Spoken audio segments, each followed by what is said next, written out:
할렐루야. 두 여인의 삶이라는 제목으로 하나님의 말씀 같이 나누도록 하겠습니다. 저희가 신학교 다닐 때에 성경을 바라보는 가장 기본적인 관점이 뭐냐, 그렇게 교수님들이 자주 얘기하시고 또 귀에 못이 박히도록 들었던 말들이 있습니다. 뭐냐면은 성경을 어떤 관점으로 봐야 되느냐, 구속사적 관점으로 봐야 된다.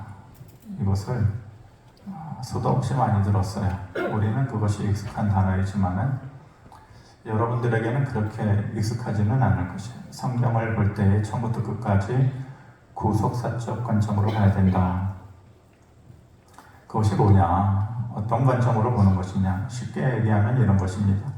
믿지 않는 사람들은 성경을 볼 때에 이것이 어떤 역사서로 보는 사람도 있고, 어떤 사람들은 신화나 무슨 전설을 써놓은 걸로 보는 사람도 있고, 어떤 사람은 하나의 교훈서로 보는 사람들도 있지만 그것이 아니다. 성경은 그런 책이 아니라 다 따로따로 떨어져 있는 것이 아니라 성경에 나와 있는 이 모든 책들이 하나의 주제를 향하여서 잘 짜여진 스토리로 만들어져 있다. 그 스토리가 뭐냐? 바로 하나님의 구원 계획이다라는 것이죠. 구원 계획. 하나님의 구원 계획을 이루는 그 과정 가운데서 가장 핵심적인 내용은 뭐냐? 핵심을 이루는 것은 바로 예수 그리스도다. 그래서 예수 그리스도를 중심으로 해서 구원 계획을 이루어 가시는 하나의 큰 스토리다, 이야기다. 그런 관점으로 성경을 봐야 된다라는 것이 구속사적 관점으로 성경을 보는 것입니다. 성경을 보는 데에는 여러 가지 관점이 있어요. 우리가, 여러분들이 저를 봤을 때에 정면에서 저를 볼 수도 있고, 측면에서 볼 수도 있고, 뒤에서 볼 수도 있고, 위에서 볼 수도 있고, 또 옆에서 살짝 흘겨서 볼 수도 있고, 그럴 때마다 조금씩 다르지 않습니까? 앞에서 볼 때가 제일 잘생겨 보이잖아요. 관점이 다 다른 거예요. 관점이, 보는 관점이 다 다른 거죠. 보는 관점이. 그러니까 성경이 얼마나 방대하고 두껍고 큽니까? 근데 이 성경을 볼 때에 구속사적 관점으로 보는 것이 가장 기본적인 관점인 것이고, 또 어떤 사람들은 이 성경을 볼 때에 이 성경 안에 수많은 전쟁의 이야기가 나옵니다. 그래서 그 전쟁의 이야기를 중심으로 성경을 연구하는 사람들도 있습니다. 그래서 전쟁의 이야기를 중심으로 그런 관점에서 성경을 연구하는, 그렇게 성경을 보는 사람들도 있고, 또 한 가지 관점은 성경에 보면은 수많은 인물들이 있지만은 여인들의 이야기가 나옵니다. 성경에서 여인들의 이야기를 빼면은 마치 이런 것과 같아요. 우리들이 드라마를 볼 때나 뭐 봤을 때에 오늘 보고서 이 끝날 정도 되면은, 끝날 무렵이 되면은 끝나겠구나 싶은 때가 있잖아요. 꼭 봐야 되는데, 이 장면에서 끝나면 안 되는데, 근데 꼭 이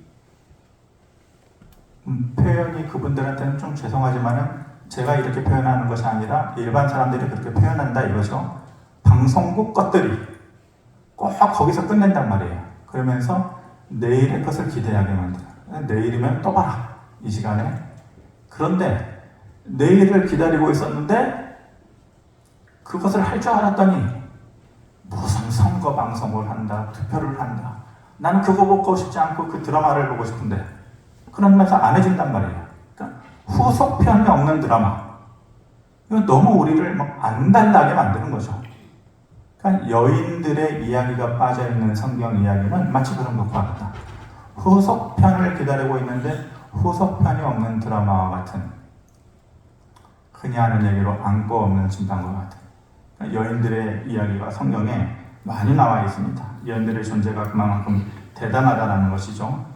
여인들의 이야기는 성경을 보던 또 다른 관점, 또 다른 큰 흥미와 재미를 가져다 줍니다. 그래서 여인들을 중심으로 해서 그 관점에서 성경을 이끌어가면서 보는 성경도 참 재미있습니다. 여인들의 이야기 속에 뭐가 있느냐? 흥망성쇠가 있죠. 흥하고 망하고 성하고 쇠. 여인들의 이야기 속에 그것이 다 들어가 있습니다. 오늘 두 여인의 이야기를 좀 해보려고 합니다. 그 속에서 분명히 우리가 배울 수 있는 성경에서 말하려고 하는 중요한 삶의 원리들이 있습니다. 그것을 같이 생각을 해보려고 합니다. 오늘 우리가 사무엘상을 봤지만 사무엘상 바로 앞이 본문이 뭡니까? 뭐 다음에 사무엘상에 나오는 거예요? 그렇죠. 룻기가 나오죠. 룻기에 보면은 두 여인이 나옵니다. 누구하고 누가 나옵니까? 나오미하고 며느리 룻이 나옵니다. 룻은 나오미는 이스라엘 여자였지만 룻은 모압 여자이죠. 그래서 나오미가 이스라엘을 떠나서 모압으로 가서 거기에서 모든 것을 다 잃어버리잖아요.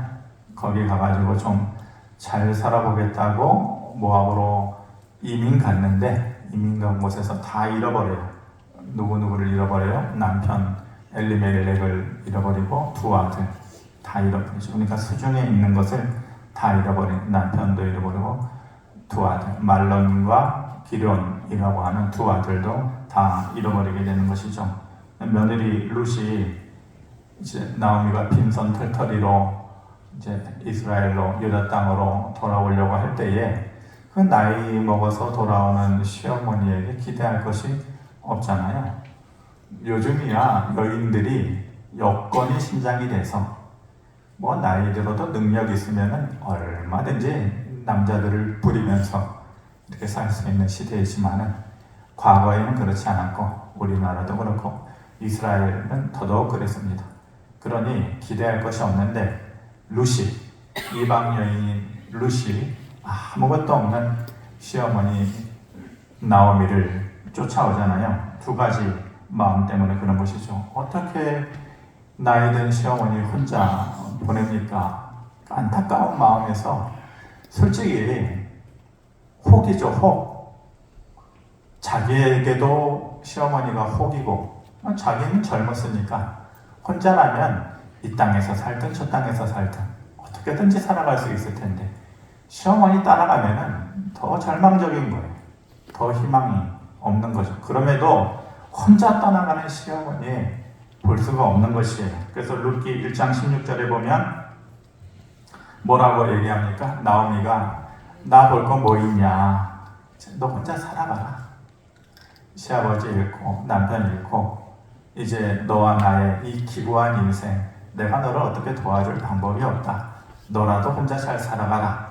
이렇게 얘기하니까 뭐라고 얘기합니까? 룻기 1장 16절에 우리 같이 한번 읽어보겠습니다. 시작. 내게 돌아가라 강권하지 마옵소서. 어머니께서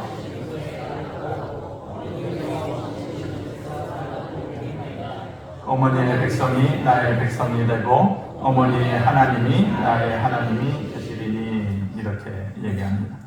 두 가지의 마음을 가지고 그런 말 마시라고 나는 끝까지 쫓아가겠다고 얘기하는 것이죠. 첫째는 홀로 나에 든 그 시어머니를 못 보내겠다라고 하는 헤세드의 마음, 인애의 마음, 인애, 불쌍히 여기는 마음.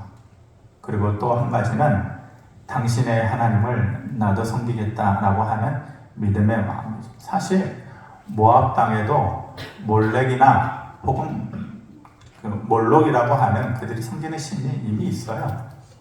그런데 시어머니가 섬기는 그 하나님을 나도 섬기겠다 라고 하는 그 두 가지의 마음. 어머니를 어떻게 혼자 보냅니까? 나도 혼자서라도 빌어먹고라도 살 수 있는데 어머니 혼자 가셔서 살 수 있겠어요? 혼자 못 보내는 거죠. 그 인애의 마음과 당신의 하나님이 내 하나님이 될 것이다 라고 하는 믿음의 마음과 두 가지의 마음을 이 룻이 가지고 있는 것이죠. 이 두 가지의 마음을 하나님께서 귀하게 보셨어요. 그리고 그것을 잊지 않으셨어요. 그리고 하나님께서 이렇게 내려다 보셨을 때 두 여인의 기구한 삶이 얼마나 불쌍하게 보이셨을까. 근데 하나님이 이렇게 마음 먹으셨던 것 같아요. 내가 다 회복시켜주마. 나오미를 보고 그런 것이 아니라 룻을 보고 그러셨어요. 룻이 가지고 있는 그 두 가지의 마음, 인애의 마음, 믿음의 마음. 그러면서 우연찮게 유력한 자, 힘을 가진 보아스라고 하는 엘리멜렉, 나오미의 남편, 죽은 남편 엘리멜렉의 친족이었던 보아스라는 사람을 우연히 만나게 되잖아요. 그러면서 그 보아스와 룻이 결혼을 하게 되죠. 그러면서 잃어버렸던 그 모든 인생살이 가운데 잃어버렸던 것들을 하나씩 다 되찾게 되고 다 회복하게 되어지는 것이죠. 룻기 4장 17절에 보면 그의 이웃 여인들이 그에게 이름을 지어주되 나오미에게 아들이 태어났다 하여 그의 이름을 오벳이라 하였는데 그는 다윗의 아버지인 이새의 아버지였더라. 다윗의 아버지인 이새의 아버지. 그러니까 다윗 왕가를 이루는 그런 가문이 되었다. 그냥 아무도 기억해주지 않는 모든 것을 잃어버린 그냥 두 여인의 가문으로 끝날 그런 가문인데 이스라엘 백성들의 마음 가운데에 가장 영화로울 때가 언제냐? 당신의 마음 가운데 원픽 가장 돌아가고 싶을 때가 언제냐? 누구냐? 당신이 원하는 왕, 지금으로 말하면 당신이 원하는 잊지 못할 대통령, 전 역사를 통해서 누구예요? 다윗이에요. 이스라엘 사람들은 평생 잊지 못할 사람이 다윗이에요. 근데 그 다윗 왕가를 이루는 원천의 샘과 같은 그 가문을 이루는, 그리고 나중에 신약에 내려와서 예수 그리스도의 계보를 잇게 되어주는 놀라운 축복을 받는 거죠. 모든 것을 잃었는데 그런 인생이 모든 것을 되찾는, 모든 것을 잃은 삶에서 모든 것을 되찾고 모든 것을 회복하는 그런 인생이 되었는 것이죠. 그런 여인이 한 명 있었어요. 또 다른 여인이 여기 한 명 있어요. 사무엘상은 원래 우리가 잘 아는 대로 사무엘상을 시작할 때 한 여인의 스토리로 시작을 되어죠. 그 여인의 이름은 한나라는 여인인데 오늘은 그 한나라는 여인의 이야기를 하려고 하지는 않아요. 원래 제가 얼마 전에 이 이야기를 새벽에 설교를 준비를 해놨기 때문에 얼마 있으면은 이걸로 설교를 할까 해요. 그런데 그 주인공도 한나는 아니에요. 그 주인공도 설교에서는 나오는 주인공도 한나가 아니라 분인나예요. 분인나. 한나를 괴롭혔던. 기회가 되면 그때 가서 설교를 하도록 하겠습니다. 그때의 제사장이 잘 아는 대로 엘리라고 하는 제사장이었어요. 별로 좋지 않은 제사장이었죠. 그에게 두 아들이 있었어요. 아시는 대로 누가 있었죠? 홈니하고 비나하스라고 하는 두 아들이 있었는데 이 홈니와 비나하스가 어떤 아들이냐? 망나니였어요. 망나니. 그냥 망나니냐? 그냥 망나니가 아니라 개망나니다. 제사장의 아들이었는데 그냥 망나니가 아니라 개망나니다. 개망나니.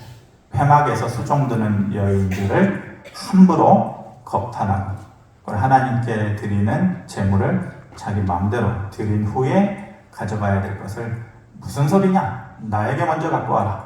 그렇게 말도 안 되는, 인간으로서는 할 수 없는, 특별히 제사장의 아들로서는 할 수 없는 그런 행위들을 했었었죠.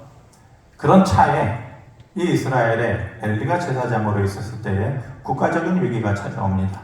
항상 그들을 곁에서 괴롭혔던 블레셋과의 전쟁을 치르게 되는데 첫 번째 전쟁을 치르게 되는데 이스라엘 사람들이 나아가서 4,000명이 죽게 돼요.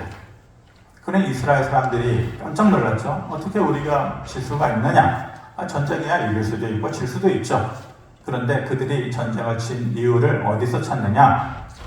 우리에게 누가 없다? 하나님이 안 계셨구나. 정신 차린 거예요, 정신 차린 거. 근데 제대로 된 정신이 아니라 뭘 찾느냐? 진짜 하나님을 찾는 게 아니라 법궤를 찾는 거, 법궤. 실로에라고 하는 곳에 법궤를 두고 왔다. 이 법궤가 없기 때문에 우리가 이 전쟁에서 진 것이다. 맞아요? 틀려요? 맞습니까? 틀립니까? 법궤라고 하는 것은 이스라엘 민족이 모세 때부터 광야 생활을 할 때에 항상 이동할 때나 전쟁할 때나 항상 제일 먼저 누구에 의해서, 제사장들에 의해서 법궤에 메고 이동했던, 그 법궤는 하나님의 임재와 같은 그런 상징적인 물건이죠. 그래서 항상 법궤를 제일 먼저 앞장세웠는데 그 법궤가 실로라는 곳에 있었어요. 아, 법궤가 없어서 우리가 졌구나. 그래서 법궤를 가져와라. 법궤를 가져왔단 말입니다. 법궤가 가져오니까 이스라엘 진영에 사람들이 와 하고 아우성을 치고 난리가 났어요. 왜요? 법궤가 들어오는구나. 법궤가 정신 못 차리는 거죠. 그들에게는 어제도 오늘도 그리고 내일도 그들의 마음속으로 부르면은 항상 계시는 하나님이 있는데 법궤가 문제가 아니에요. 그런데 눈에 보이는 법궤가 있느냐 없느냐, 그들의 마음 가운데에 진짜 하나님을 찾는 것이 아니라 이 눈에 보이는 어떤 유형의 물건에 생명력이 있고 힘이 있다, 이렇게 생각하는 거예요. 그러니 와 하고 사람들은 큰 소리를 치고, 그 소리를 듣는 블레셋 사람들은 이 도대체 무슨 소리냐, 쟤네들이 전쟁에서 4,000명이나 죽어나갔는데 갑자기 왜 고함을 지르고 이렇게 기세가 등등하냐. 그랬더니 여차여차 법궤가 들어갔다. 난리 났구나. 이스라엘 백성들이 애굽에서부터 나올 때에 항상 법궤가 함께하면은 전쟁에서 어떤 전쟁이든지 승리한다는 얘기를 우리도 들었는데, 블레셋 사람들도 들었는데, 이제 우리가 큰일 났다, 죽었구나. 블레셋 사람들은 이제는 기세가 완전히 꺾이고, 이스라엘 사람들은 법궤 하나로 기세가 완전히 하늘을 찌를 듯하고, 그 다음 전쟁 누가 이겼을까요? 기세가 등등한 이스라엘 사람들이 이겨야 맞는 것 아니에요? 졌어요. 몇 명이 죽었을까요? 1차 전쟁에서 4,000명이 죽었어요. 2차 전쟁에서 법궤를 가져왔는데 3만 명이 죽었어요. 거의 10배가 되는 사람들이 죽었어요. 이렇게 큰 국가적인 위기를 겪고, 여기에도 의미가 있지만 오늘은 이 의미를 말하고 싶지는 않습니다. 이 얘기를 누가 들어요? 엘리 제사장이 들은 거예요. 엘리 제사장이 여러 가지 얘기를 듣죠. 이스라엘과의 전쟁에서, 블레셋과의 전쟁에서, 첫 번째, 두 번째 전쟁에서 이렇게 우리가 패배했다. 그리고 또 한 가지 그에게 슬픈 소식 하나, 당신의 그 잘난 두 아들 홈니와 비느하스, 사람들이 그렇게 뭐라고 얘기하고 교육 좀 잘 시키라고 얘기하고, 급기야는 하나님께서 하나님의 사람을 보내서 경계해라, 징계해라 라고 얘기했는데 엘리가 듣지 않았어요. 그래서 한 날 한시에 죽으리라 라고 하나님께서 경고하셨는데 그 일이 이루어졌죠. 엘리에게 말하는 거예요. 당신의 두 아들도 죽었습니다, 이렇게 얘기하는 거예요. 엘리가 그 아들의 두 소식에 듣고서 엘리가 덤덤했어요. 당신의 두 아들이 죽었습니다 라고 얘기했을 때에 그 말을 듣고 엘리가 덤덤했어요.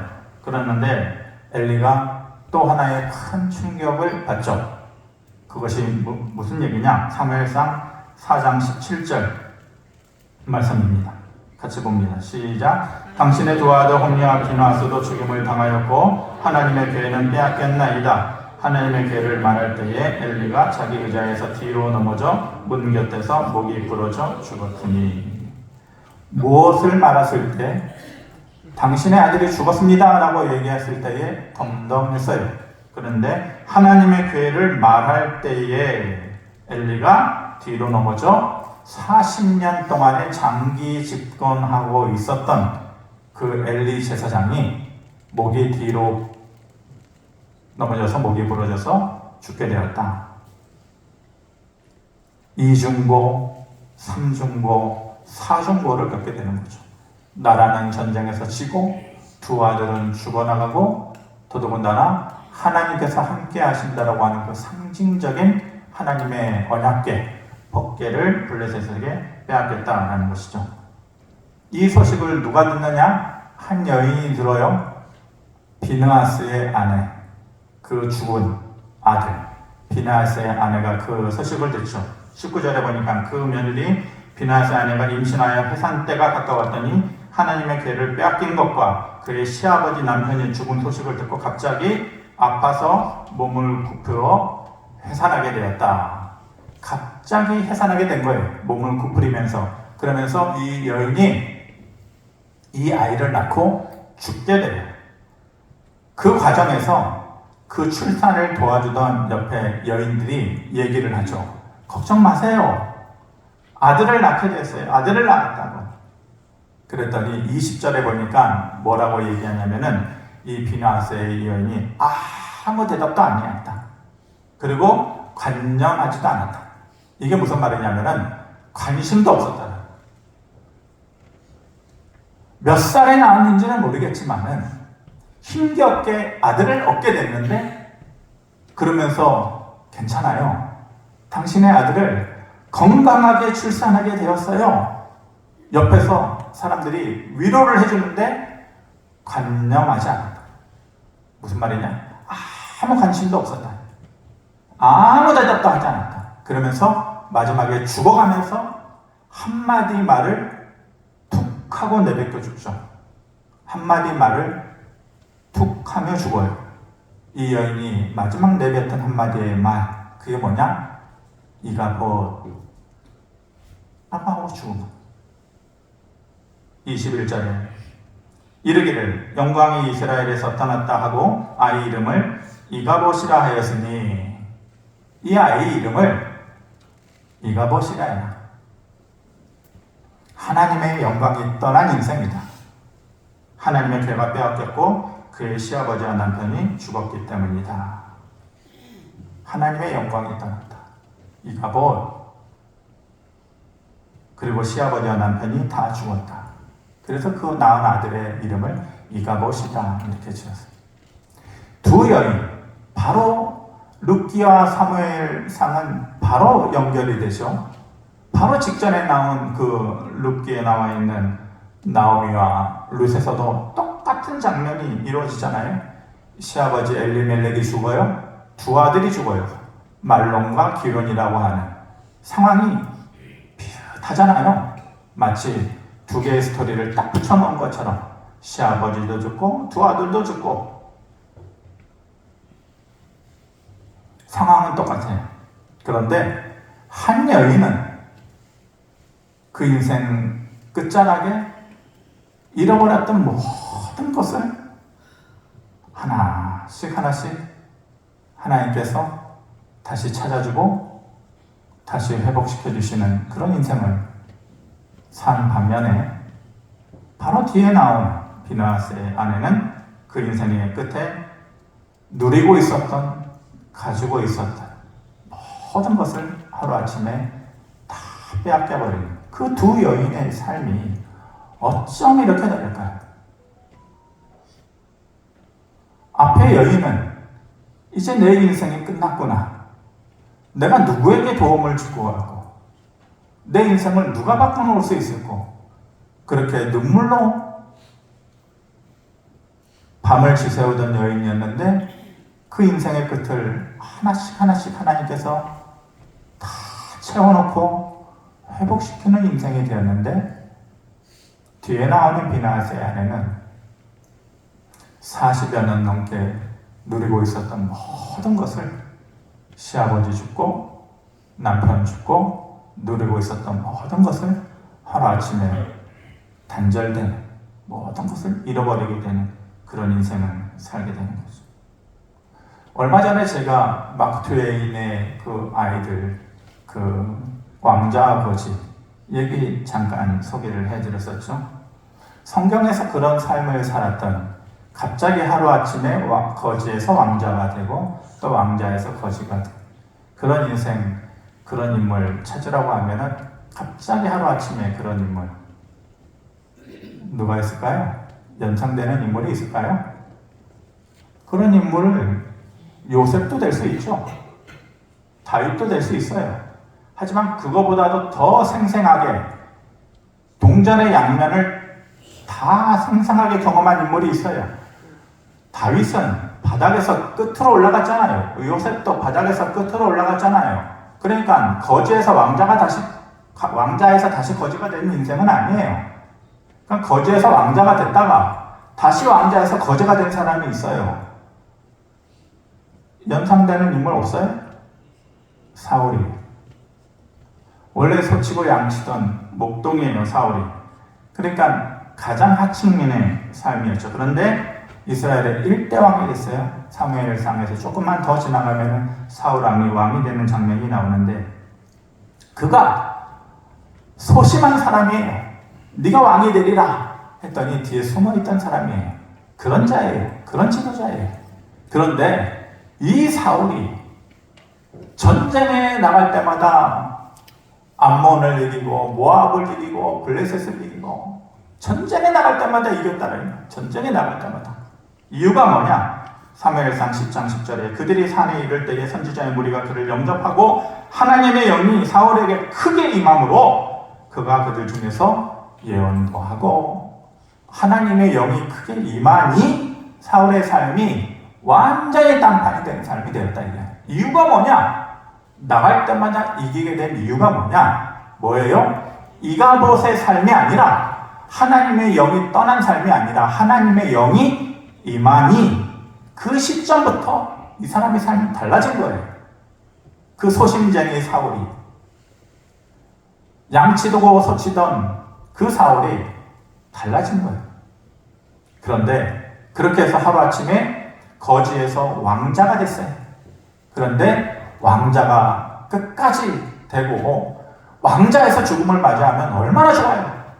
그 자리에서 사람들이 박수 쳐주고 우리의 왕이 죽었다 슬퍼해주고 7일 동안 애도하고 사람들이 기억해주는 삶이 되면 얼마나 좋아요. 그런데 왕자가 되었다가 다시 거지가 돼요. 사무엘상 16장 13절에 사무엘이 기름 뿔병을 가져다가 그의 형제 중에서 그에게 부었더니 이날 이후로 다윗이 여호와의 영에게 크게 감동되니라. 여호와의 영이 누구에게 부어져요? 다윗에게 부어져요. 그 여호와의 영은 사울에게서 떠나고 대신에 여호와께서 부리시는 악령이 그를 번뇌하게 한지라. 그래서 하루아침에 왕자에서 거지로 다시 전락되게 되죠. 여호와의 영이 떠난 자리에 여호와의 악령이 그를 사로잡는다. 그래서 사람들이 하는 말에 귀를 기울이는 거예요. 사울이 죽인 자는 천천히요, 다윗이 죽인 자는 만만이다. 그 말 한마디가 뭐 그렇게 대단하다고 다윗을 끝까지 쫓아다니면서 다윗을 죽이려고 했던, 그래서 서서히 그의 인생이 망가져가는 거죠. 서서히 쓰러져가는 거예요. 여호와의 영이 임하는 자와 여호와의 영이 떠난 자, 이가봇의 삶을 사는 자, 나오미의 삶을 사는 자. 사실 제목을 이가봇이냐 나오미냐 이렇게 정하려고 했다가 바꾼 것인데, 우리의 인생이 이가봇의 인생이 되느냐 나오미의 인생이 되느냐 참 중요한 거죠.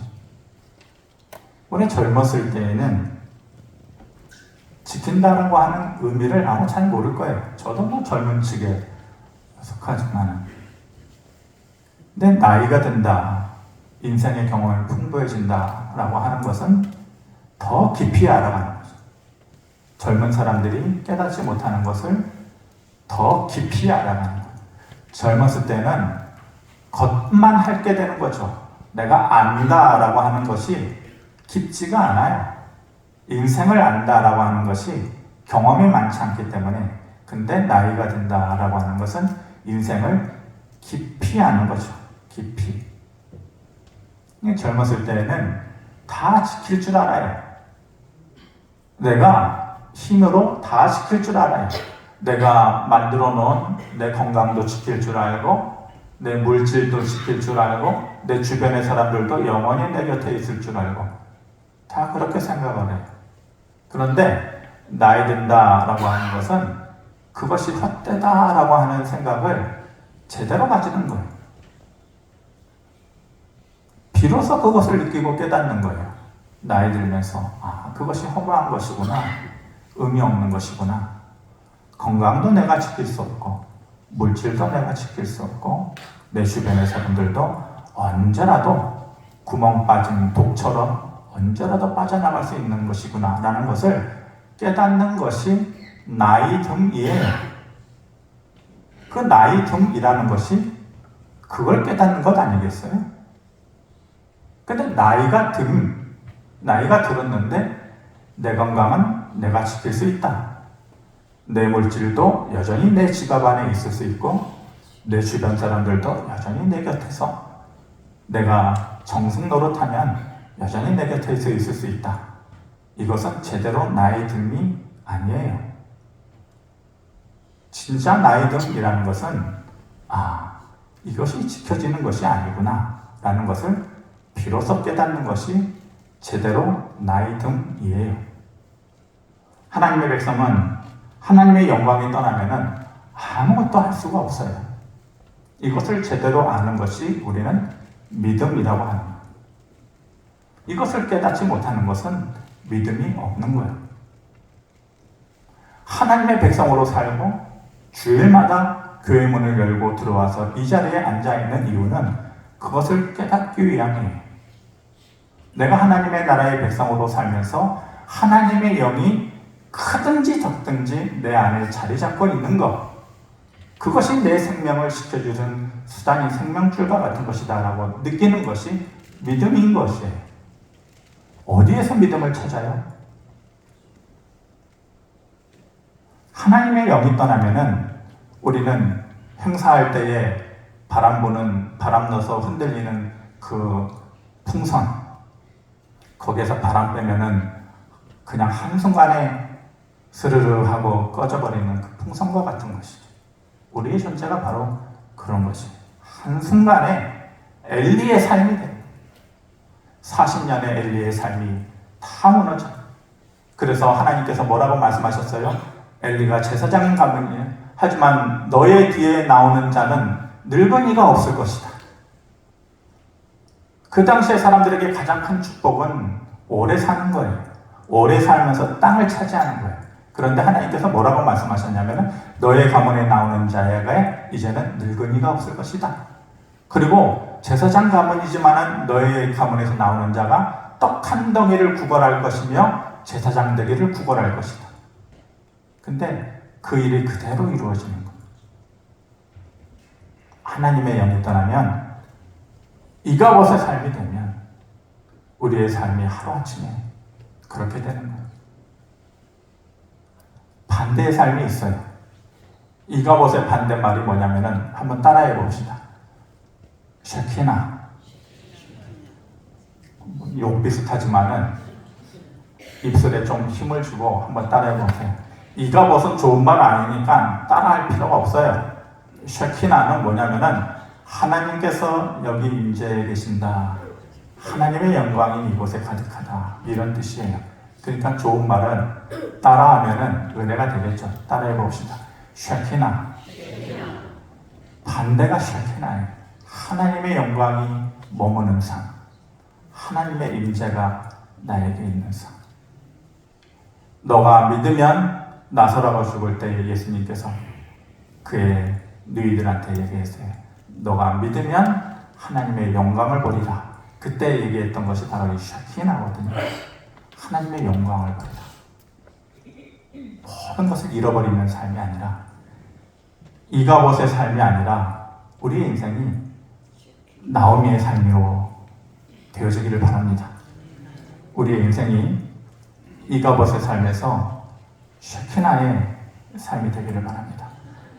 다 빼앗겼다 할지라도 나오미처럼 하나씩 회복되어지고 하나님의 영이 우리에게 임하여서 소치고 양치는 보잘것없는 살과 같은 인생이었는데도 높여주셨던 것처럼 우리의 인생이 그렇게 높여지고 다시 되찾아지고 회복되어지고 쉐키나의 인생이 되어지고 이가봇은 사라지고 쉐키나가 이루어지는, 이가봇은 사라지고 나오미의 삶이 이루어지는 그런 축복이 저와 여러분들에게 있게 되어지기를 주님의 이름으로 축원합니다. 고마우신 아버지 하나님, 우리 스스로 지킬 수 있는 것은 아무것도 없습니다. 물질이든 사람이든 건강이든 하나님의 영이 떠나면 그것은 아무것도 보잘것없는 것입니다. 하나님의 영이 우리 안에 있는 것이 그만큼 중요한 것입니다. 다른 어떤 것을 채우는 것보다도 우리가 그것을 채우는 일에 더욱더 우리의 마음을 쏟게 하시고 그것에 대한 분명한 열매가 있어서 우리의 인생이 나오미의 삶이 되고 쉐키나의 삶이 될 수 있도록 은혜를 더하여 주시옵소서. 감사드리며 예수 그리스도의 이름으로 기도하옵나이다. 아멘.